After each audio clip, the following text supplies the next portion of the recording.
पान भी ज़रूर लगाना रहता है। पहले आचमनी दिखाने का, फिर उसके बाद पान दिखा देंगे।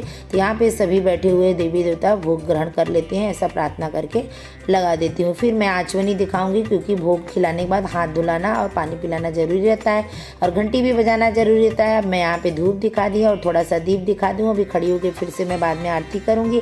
पूजा हो जाने के बाद मैं करवा चौथ का कथा पढ़ लूँगी। उसके बाद मैं करवे को घुमाऊँगी, हाथ को क्रॉस करके इस तरह से 4 बार घुमाना रहता है। 4 बार घुमाने के बाद फिर मेरा आरती चालू हो गया। आरती करने के बाद मैं पूजा का समापन करूँगी। तो यहाँ पे मेरा पूजा कंप्लीट हो गया। अब हम लोग चांद का इंतजार कर रहे हैं कब से बैठ के। चांद निकला नहीं निकला, कब से सब लोग इंतजार कर रहे हैं। चांद नहीं निकला है, आप लोगों की इधर निकला है तो हमको भेज दो चांद को, और उसको संदेशा हमारा पहुंचा दो कि हमारे इधर चांद निकल गया है। तो हम लोग टेरिस पे बैठ के इंतजार कर रहे हैं। अब चांद निकल गया पीछे साइड, तो चलिए वहां चल के पूजा करते हैं।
चंद्रदेव का भी पूजा संपन्न हो गया। उसमें मैंने हल्दी कुमकुम अक्षत सफ़ेद फूल सफ़ेद मिठाई रक्षा सूत्र मतलब वस्त्र के रूप में मैं चढ़ा के, फिर उसके बाद जल में मैं थोड़ा सा चावल डाली थी, अगर कच्चा दूध मिल जाए वो भी डाल के 4 बार परिक्रमा करके गणपति बप्पा का मंत्र पढ़ते हुए और चंद्रदेव का मंत्र पढ़ते हुए यहाँ पे उनका पूजा समापन हो गया। उसके बाद मैंने अपने देव का पूजा कर ली हूँ, इनका भी पूजा हो गया। तो बस मेरा पूजा यहाँ पे कंप्लीट हो गया।